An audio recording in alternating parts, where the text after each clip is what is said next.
આપણે 100નો બેઝ લઈ અને ગુણાકાર કર્યા. તો હવે 1000નો બેઝ લઈને ગુણાકાર કરવાનો હોય તો માની લો કે જો 991 ગુણ્યા 996 કરવાનું હોય તો 1000નો બેઝ એટલે 3 શૂન્ય એટલે અહીંયા 3 ડિજિટ આવે. અહીંયા પર 3 અહીંયા પર 3. 991 તો 1000 થવા માટે ઘટે છે, બરાબર? કેટલા? 9 તો 009. 996 છે તો 1000 થવા માટે 4 ઘટે છે, 004.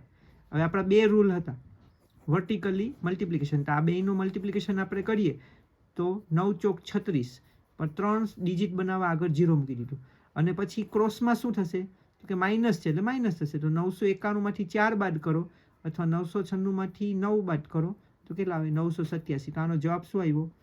987036. આ રીતના, બરાબર? બીજો ઉદાહરણ જોઈ લો. 997 ગુણ્યા 993 જો કરવાનો હોય, બરાબર, એનો ગુણાકાર, તો 997 એટલે 3 ગયા તો 003. 993 તો 1000 થવા 7 તો 007. આ બંનેનો ગુણાકાર કરો તો 7 તેરી 21. 3 ડિજિટ બનાવવા આગળ 0. હવે ક્રોસમાં શું કરવાનું છે? માઇનસ. તો આ રીતના 1000નો બેઝ લઈ અને પ્રેક્ટિસ થોડી કરજો.